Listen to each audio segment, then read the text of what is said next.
China, one of the world's oldest civilizations, was a great power in the past, and is determined to become the global superpower in the coming decades.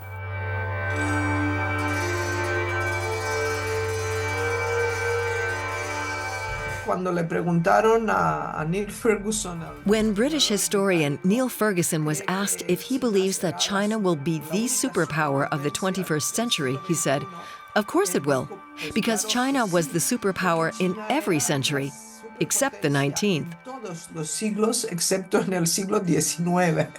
Everything that happened in that century is still engraved in China's collective memory. Those events are essential to understanding today's China.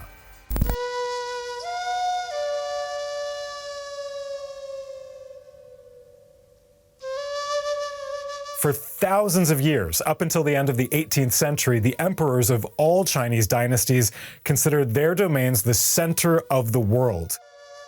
In fact, the Mandarin term that's been in use for centuries and became China's official name in 1912 is Shangguo, meaning Middle Kingdom or Central State. China considered itself the center of the world, with everything around it as periphery, and anything beyond that was simply the barbarian world. There was no real interest in understanding, seeing, or above all conquering what lay beyond, because there was nothing civilized to discover or obtain there. Now, until the 18th century, China had always been limited by natural boundaries. To the west is the Pacific Ocean, to the north, the Gobi Desert, to the southwest, the Himalayan mountains, and dense tropical forests to the south, the central Indochina dry forests. For millennia, advancing beyond these natural boundaries was too costly and too difficult. But in the last years of the 18th century, everything changed.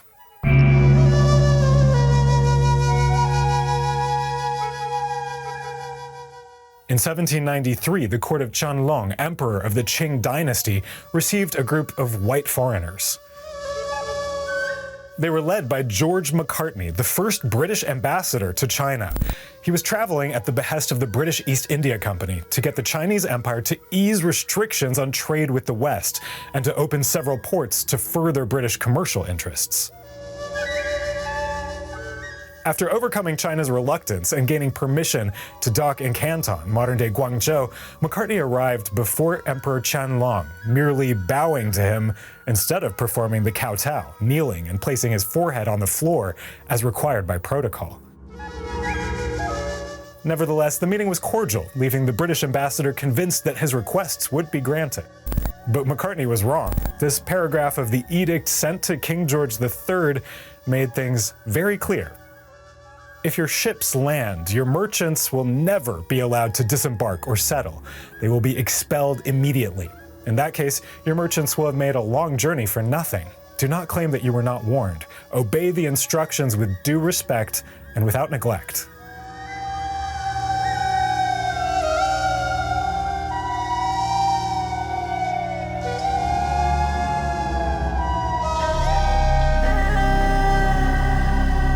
But the British didn't take no for an answer. They were buying massive quantities of Chinese silk, tea, and porcelain, and paying for it in silver, since the Chinese weren't interested in trading for British products. That meant China was amassing huge amounts of silver, while the British were unable to place their goods.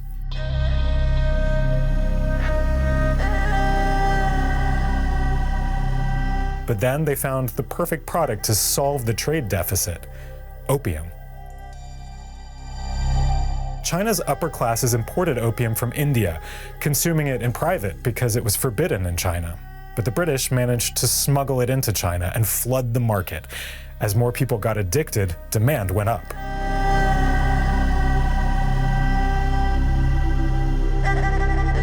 Soon, opium's debilitating effects were seen on the population in cities and villages across China. The opium epidemic threatened the empire's economy and the health of its subjects. The emperor stiffened penalties for opium trafficking. His agents confiscated and destroyed 1,400 tons of drugs stored in Canton by British traders.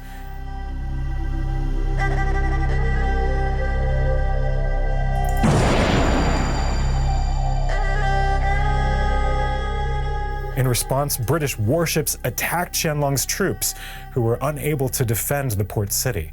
That's how the British Empire's occupation of Canton began. It's striking that in order to make money and engage in trade, Britain was willing to go to war and force China to accept the opium trade, a drug that is extraordinarily addictive and extremely difficult to quit.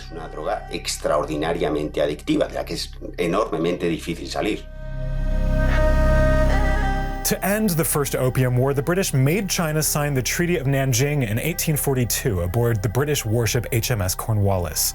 The agreement forced China to give Hong Kong to the British and to open 4 more ports to foreign trade, because until then, European merchants could only buy and sell goods in the city of Canton.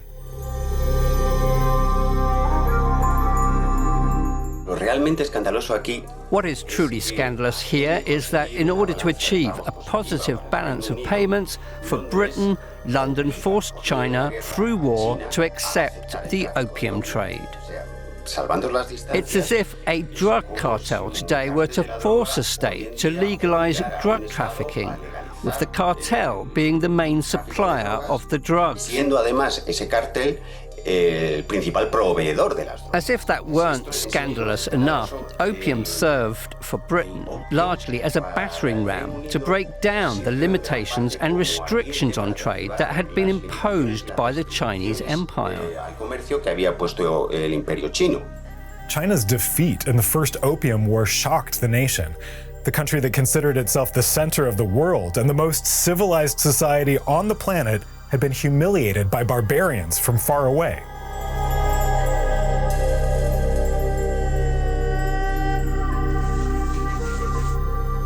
And it wasn't just the British. The defeat opened the door to further exploitation by other foreign powers. In 1844 and 1845, China also allowed Christians from France and the United States to carry out missionary work in its territory, and agreed that foreign nationals would be subject to the laws of their own countries, and not to Chinese law. But in the mid-19th century, foreign powers were seeking even greater access to a market that then numbered 400 million people. Tensions arising from the increasing Western demands and China's reluctance to comply with them led to the Second Opium War, fought between 1856 and 1860, with France joining the British.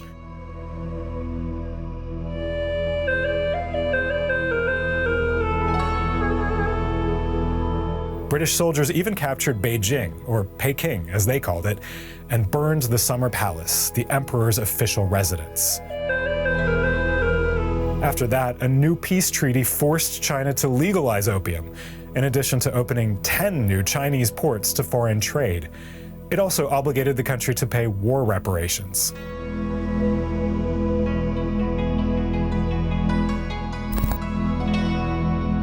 While fighting the British and the French, in 1858, China was also forced to sign the Treaty of Aigun with Russia, making extensive territorial concessions to the Tsars. All territory on the left bank of the Amur River and lands east of the Ussuri River. It also granted Russia special trade rights in Manchuria and northern China.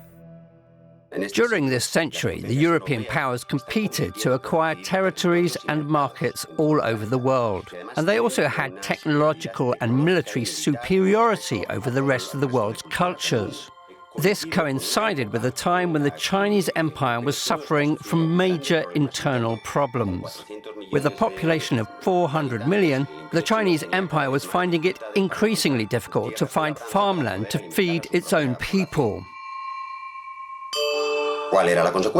What was the consequence? Misery continued to grow and poverty kept increasing. This led to increasingly significant revolts, armed uprisings and small civil wars that only further weakened the country. Of course, if you have a pack of wolves circling around and a little lamb growing weaker, the consequences are easy to predict. Although the Qing dynasty had set out to modernize its army to better defend itself against foreign powers, poverty, state corruption, and inefficiency put an end to attempts at reform. The court, headed by Empress Regent Cixi, considered industrialization and modernization, including modernizing the army, to be unnecessary expenditures. A finales del siglo XIX, la emperatriz viuda At the end of the 19th century, the Empress Dowager Cixi, who was the regent of the country, decided to rebuild the summer palace in Beijing, which had been the residence of the Chinese emperors. The palace had been destroyed during the Second Opium War. What she did to fund the reconstruction was divert a large amount of money from the budget allocated to the modernization of the Chinese Navy. In fact, this sparked a lot of criticism. The palace is located by the shore of a lake, and on the lake there is a life-sized marble boat, often seen as an ironic response to this criticism. It's as if to say, yes, we used the Navy's money, but look, we built a boat. Pero mira, sí, hemos construido un barco. But while China refused to modernize, Japan was studying and incorporating into its culture advancements in Western science, politics, and technology in what it called the Meiji Restoration. Within a few decades, the Empire of Japan grew into a regional power in search of more raw materials. Its plan was to take them, starting in Korea, then moving into Manchuria.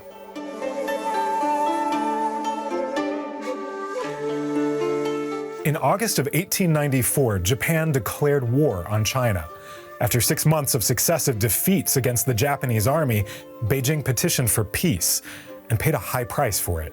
Japan got to keep Taiwan and the Pescadores Islands, now known as the Penghu Islands. China also lost its control over Korea.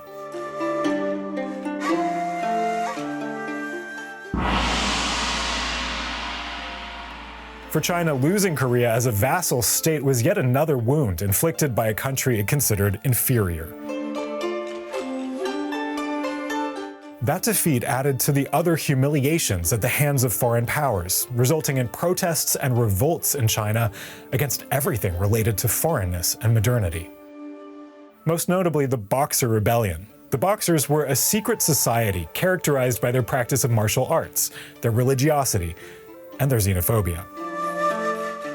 In 1900, the Boxers launched an uprising supported by the court against what they called foreign devils. They slaughtered Chinese Christians, destroyed telegraph poles, and besieged foreign diplomats in Beijing. An expeditionary army consisting of British, Russian, French, German, Japanese, Italian, and Austro-Hungarian units rescued the diplomatic delegations and defeated the Boxers. But another nationalist movement was forming, one that wanted not to make China more traditional or remove foreign influence, but instead to modernize it, led by physician and politician Sun Yat-sen, who dreamed of establishing a Western-style republic in China. Dentro de la sociedad china, Within Chinese society by the late 19th century, and especially at the beginning of the 20th century, there was an increasing number of intellectuals and politicians, or rather, more people with an academic background who began to realize there was a need to look outward. hay que mirar hacia afuera. Sun Yat-sen aimed to learn from other countries, but his goal was to free China from subjugation to foreign powers. He also wanted to improve the living conditions of China's peasants.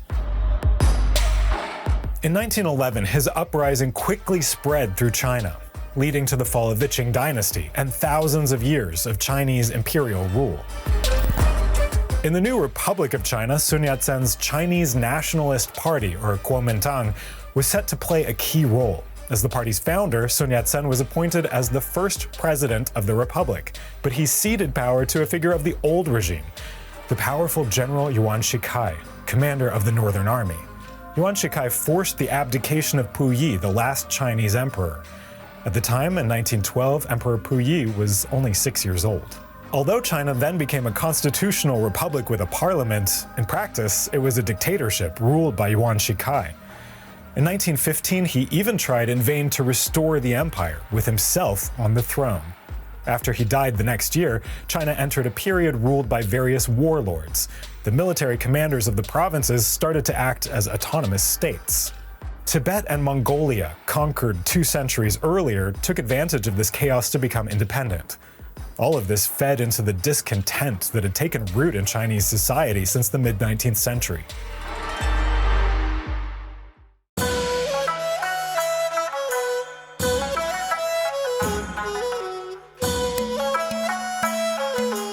In the early 20th century, many people in China looked to the Russian Revolution of 1917 as an example to follow. In 1921, groups disenchanted with Sun Yat-sen's Kuomintang founded the Communist Party of China. Its ideals were not totally foreign to Chinese society. Regarding this age, which is also very important for the current age, we must mention Confucianism. Not just Confucianism as a philosophy. It can be considered a school of statecraft. It's based on harmony. And above all, it's based on the idea that everyone fulfills his or her role. The system of Confucianism emphasizes more than moral leadership and has guided governance in China. There have been certain interruptions, but it has always been present for more than 2,000 years. It's based on a fusion of public and private.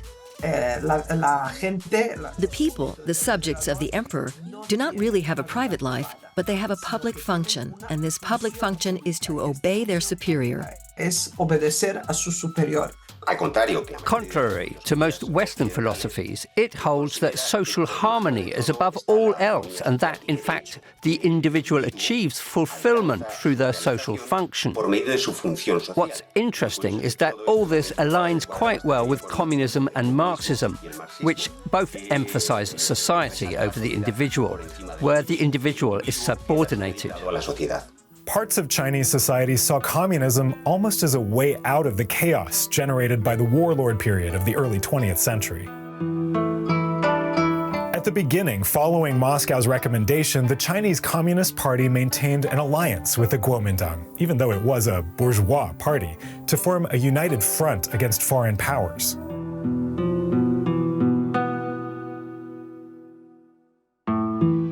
After Sun Yat-sen's death in 1925, his position at the head of the Kuomintang was taken over by Chiang Kai-shek. In 1926, Chiang Kai-shek launched an offensive against rival military chiefs to become the president of the republic. Although the Kuomintang and the Communist Party had cooperated against the warlords, Chiang Kai-shek distrusted the communists from the beginning. In 1927, he orchestrated a massacre against them in Shanghai, killing 5,000 people. That sparked the civil war between the Communist Party of China and the Kuomintang. Despite Japan's increasing aggression, Chiang Kai-shek still believed that his main enemy was the Chinese Communist Party.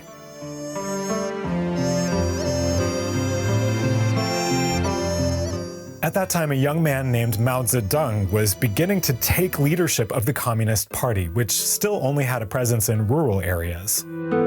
Under pressure by Chiang Kai-shek's nationalists, Mao's communists withdrew their troops to the mountains between Jiangxi and Fujian. There, he founded the Jiangxi Soviet, the beginnings of the future People's Republic of China. Meanwhile, Kuomintang troops conquered the communist-controlled regions surrounding Jiangxi.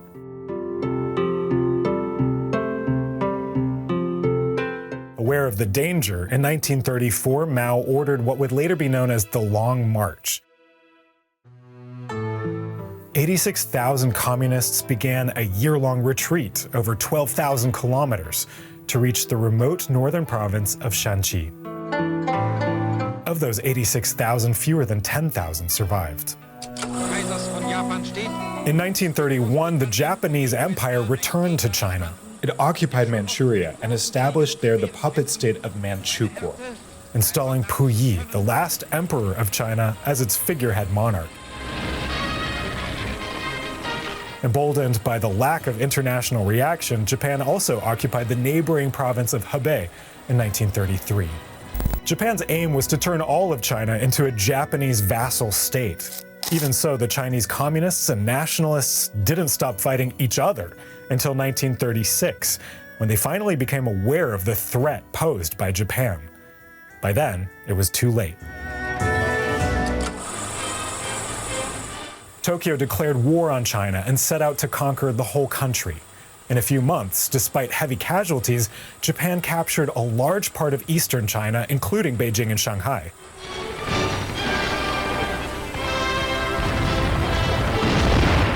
At the end of 1937, Japan launched a brutal assault on the civilian population of Nanjing, the capital of nationalist China, aiming to break the Chinese resistance.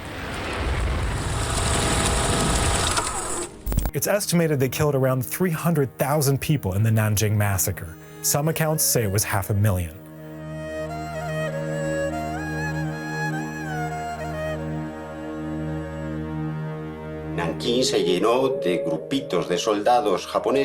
Nanking was filled with small groups of Japanese soldiers who engaged in looting, setting fires, murdering and torturing the civilian population.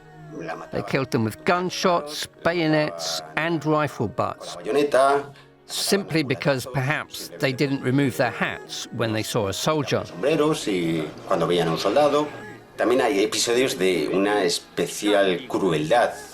There were also instances of extreme cruelty, such as mass shootings, mass beheadings, and even burying people alive.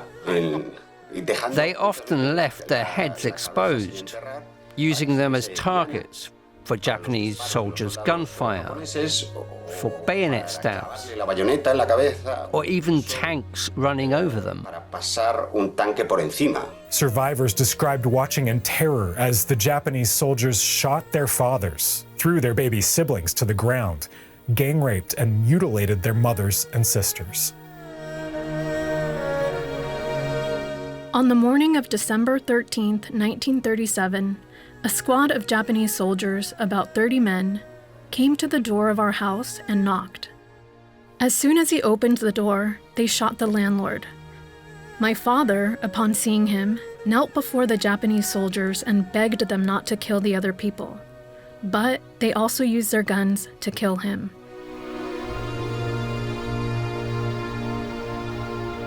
My mother, frightened, picked up my 1-year-old sister and crawled under a table. The Japanese soldiers pulled her out, snatched my little sister from her hands, and killed her by throwing her on the floor. Then they took off all my mother's clothes, and several Japanese soldiers gang raped her, killed her with a bayonet, and stuck a bottle in her genitals. Then several Japanese soldiers burst into the next room where my grandfather, grandmother, and my 2 older sisters were. The Japanese soldiers wanted to rape my sisters. My grandmother desperately protected them, but she was brutally killed. The Japanese tore off my 2 sisters' clothes. They were gang raped and then killed by the same Japanese soldiers with their bayonets. Then the soldiers inserted a large stick into my older sister's genitals. I was hiding under the quilt of the bed and screamed in terror. The Japanese soldiers stabbed me 3 times in the back with their bayonets. I fainted and became unconscious.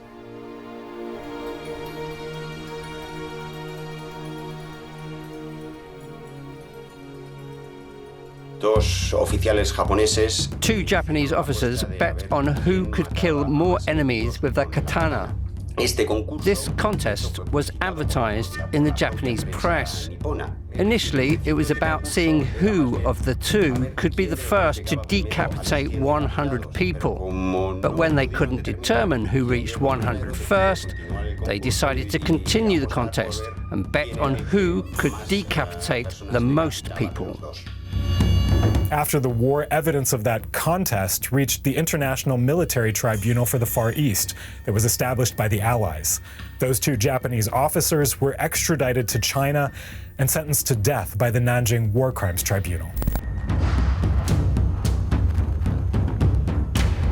In 1941, after Japan bombed the U.S. base at Pearl Harbor, Japan's war against China became part of the broader conflict of World War II, forcing Tokyo to divert resources to other fronts. The USSR declared war against Japan in 1945 and launched a massive invasion of Japanese-controlled Manchuria. That, combined with the U.S. dropping atomic bombs on Hiroshima and Nagasaki, forced Japan's surrender.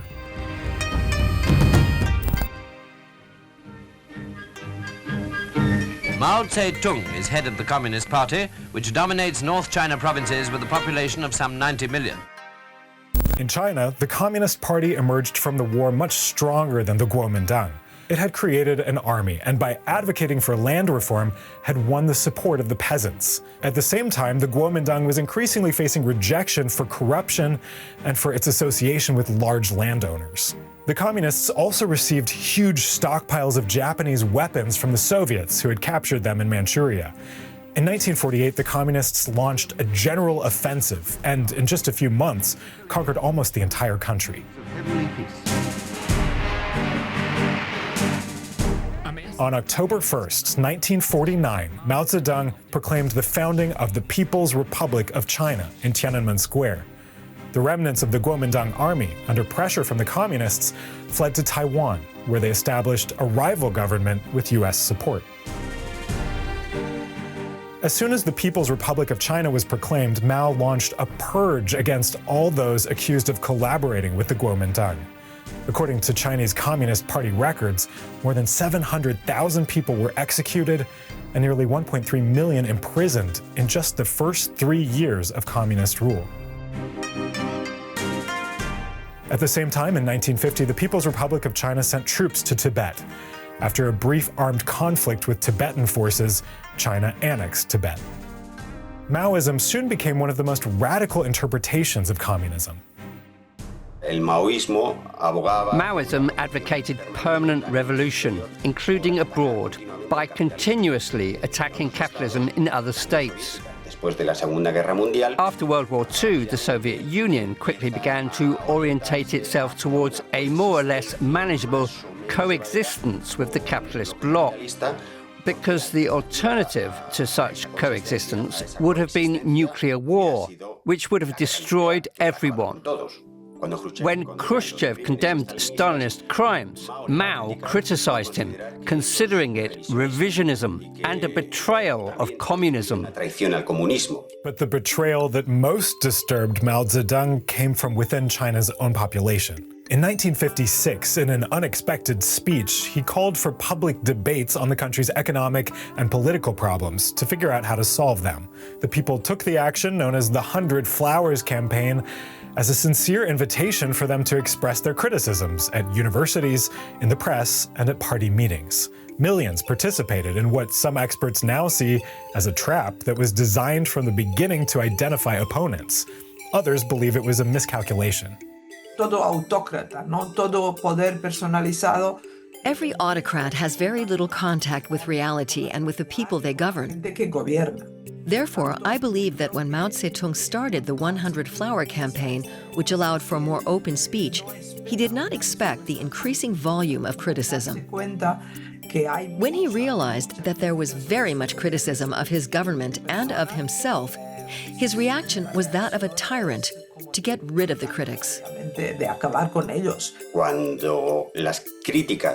When criticism of the existing policies under communism not only condemns and highlights the censorship and arbitrary persecutions carried out against supposed rightists, but above all begins to criticize the Communist Party's monopoly on power, suggesting that perhaps other parties should be legalized, or worse, that the Communist Party should step down from power, then immediately the shutters come down and the campaign is over.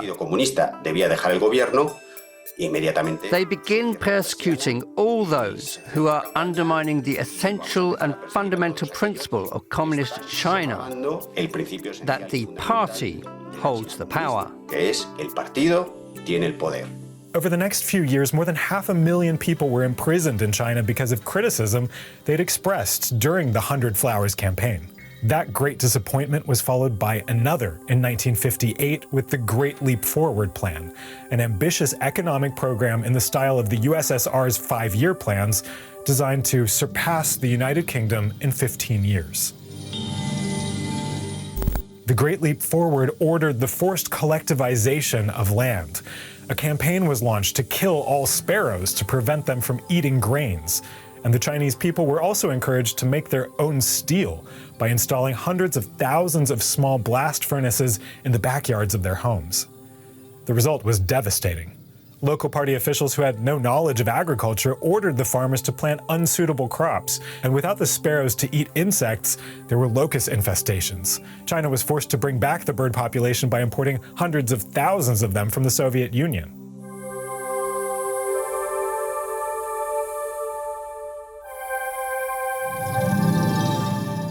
Meanwhile, the steel produced by people with no experience was largely unusable. The plan for homemade steel resulted in a massive waste of resources, which were then in short supply in factories, leading to a 50% drop in China's industrial production. In total, the Great Leap Forward generated a national famine that, in 3 years, killed between 15 and 46 million people. After seeing the disaster caused by the Great Leap Forward, Mao's government put a stop to the measures. Over the next few years, Mao tried to recover his reputation through his Cultural Revolution.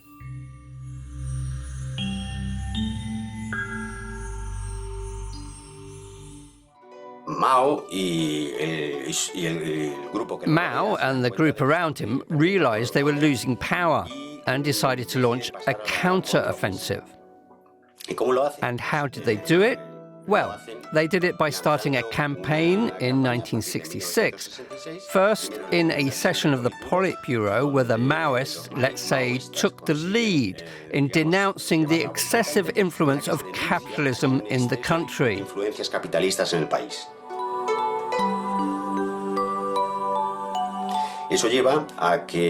This led to proclamations being issued across the country calling for mobilization, because all Western influences, all bourgeois influences, needed to be eliminated in education, in the media, in the arts, and even within the party itself. It's a euphemism to call it a cultural revolution when it's really ideological radicalization. ¿Quiénes son aquellos que mejor responden? And who responded best to this mobilization? Well, it's that group of people who, in general, in every country, are always more willing to embrace renewal and protest. Students. The first thing they do is start criticizing their own teachers. And in contrast to what one might expect in a country like China, a communist country where hierarchies are respected above all else, Mao supports the students. From that moment on, the students begin to see themselves as the vanguard of the revolution and start calling themselves the Red Guards. Mao begins to view them as a kind of counterweight and counterpower to the party and the government. With Mao's Little Red Book as their Bible, the Red Guards grew into a massive army, waging a violent campaign across the country to eliminate what they called the Four Olds: old ideas, old culture, old customs, and old habits. They mainly attacked teachers, intellectuals, party officials, and civil servants. Les van a empezar a organizar juicios populares. They begin organizing popular trials without any real judicial backing, in which people were forced to confess their supposed crimes or alleged support for capitalism. Many times, this would end in beatings, lynchings, or murders. En asesinatos. In these popular trials, which, as I said, had no backing from the justice system, the relatives of the accused were often present in the crowd and had to insult their own family members to avoid being the next ones singled out. In other words, a climate of hysteria and fear spread throughout the country, because anyone, at any moment, could be labeled a traitor. These were highly qualified Chinese in terms of education. They had to wear wooden tablets around their necks that said, "I am the traitor of the people." And these people were exposed in public and everyone spit on them and beat them. A lot of people died because it was a public lynching, really. Or they became either blind or physically and mentally handicapped. O con una minusvalía física y mental. But the Red Guards took their fervor and violence to a point that even the Maoists began to consider dangerous. Empiezan a ver que la situación se empieza a descarrilar. They began to see that the situation was starting to spiral out of control. So what did they do next? Well, Lin Biao, who was then Minister of Defense and Mao's right-hand man, decided to send the army into the streets and violently suppress the Red Guards in order to regain control of the situation. In fact, many Red Guards would end up in re-education camps. But they have fulfilled their purpose, to purge all positions of power within the party and government and install loyalists to Mao in every position throughout the country. En cada puesto de poder en todo el país. La llamada revolución cultural es The so-called Cultural Revolution is probably the most terrible episode of Chinese communism in the 20th century.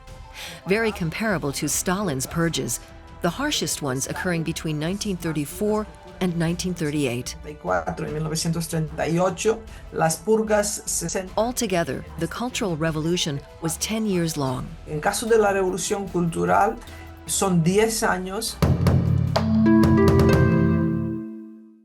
Mao's death in 1976 put an end to this repression. Deng Xiaoping, disgraced during the Cultural Revolution, became the new party leader. Deng promoted the rehabilitation of millions of persecuted victims, and little by little he dismantled Maoist policies. He also opted for a new course based on pragmatism, adopting Western technology in key sectors, and giving priority to education over ideology by encouraging young Chinese people to study abroad. 两国之间的合作和友好已19日下午5时30分，中英联合声明在人民大会堂正式签字。这是个庄。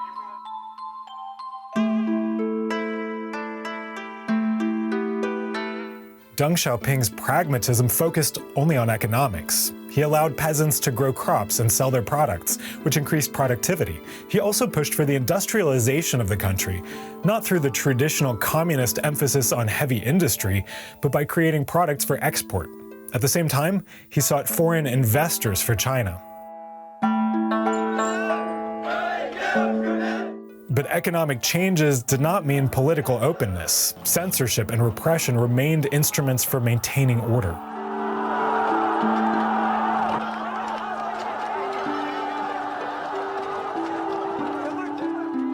In April 1989, groups of students gathered to pay tribute to the late Hu Yaobang, the general secretary of the Communist Party, who'd been a strong supporter of reform. They gathered in Beijing's Tiananmen Square. The tributes grew into something bigger. What started as a memorial became a movement that demanded the elimination of censorship, greater freedom, and democratic reforms. The movement spread to other regions, and on April the 27th, there were massive demonstrations in cities across China. The government didn't know how to respond, especially after the demonstrators received a visit from Soviet leader Mikhail Gorbachev, who at the time was seen as the face of reform and liberalization in the communist world. For a moment, it seemed the leaders were going to give in and negotiate with the students. But finally, the party decided to react with an iron fist.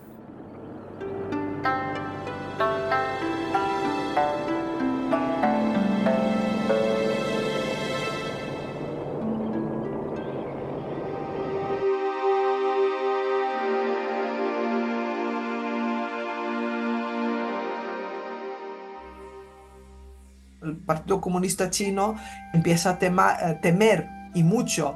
The Chinese Communist Party began to fear for its power Empieza a temer and for its own legitimacy. legitimidad interna. En un primer At first, what they did was to launch a campaign through the newspapers to urge the protesters to abandon the demonstrations. esto no funciona. When this didn't work, they opted for Plan B, sending the army to suppress them violently. Exactamente.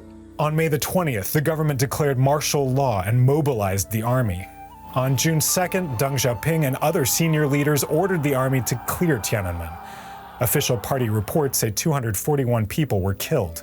Unofficial accounts place the number at nearly 3,000. Gorbachev se encuentra Gorbachev was in China on an official visit when the Tiananmen student demonstrations occurred. Gorbachev witnessed the Chinese regime going against its own population. cómo el régimen chino va contra su... Historians say that it shocked Mikhail Gorbachev so much that he decided and accepted the disintegration of the Soviet Union peacefully.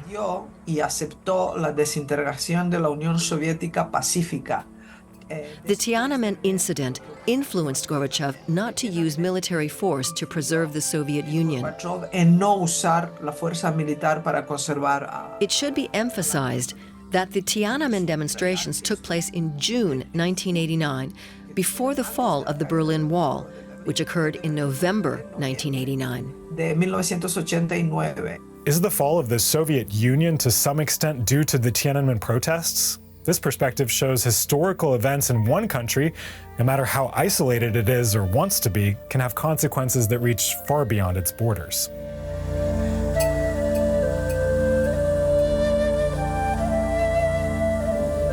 In today's China, party leaders are leaving less room for surprises. They're aware of the impact a single person can have on the course of history. They've concentrated more power than ever before in one leader.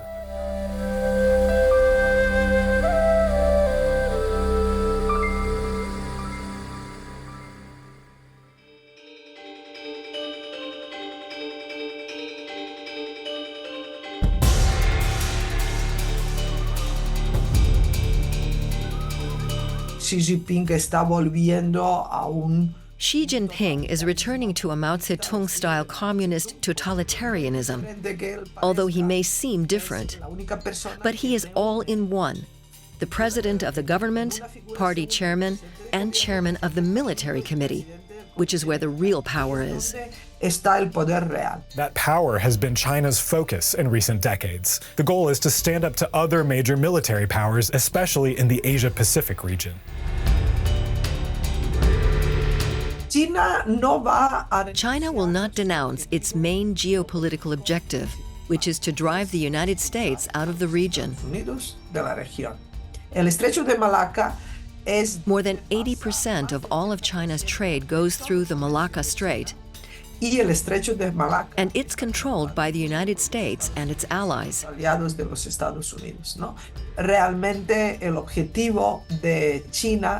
China's goal is to regain control or have greater control of the Malacca Strait. Del estrecho de Malaca. Y allí es donde realmente... And that's why there's a struggle for dominance in the Indo-Pacific region. Una lucha por la hegemonía en la región. The United States considers the Malacca Strait and Taiwan as the key to its presence in the region, just like Japan and South Korea, Australia and New Zealand. De su presencia. It's a presence that China's own neighbors want to have there.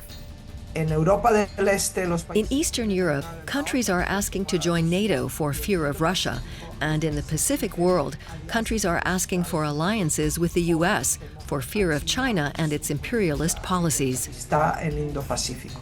China claims almost the entire South China Sea, an area rich in hydrocarbon resources.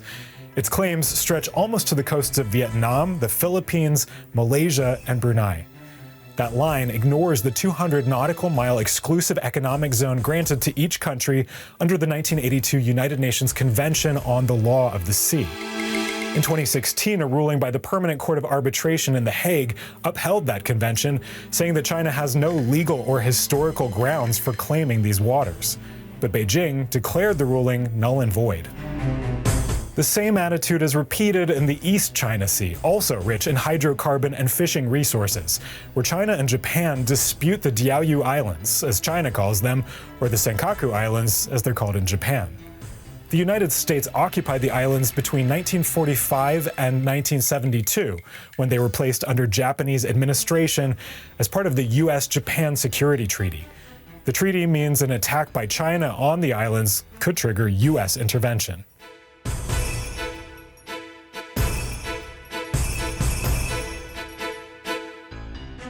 The same thing could happen in Taiwan if China decides to fulfill its ambition to take control of the island by 2049, the 100th anniversary of the founding of the People's Republic of China. So are we heading for an inevitable conflict between China and the United States?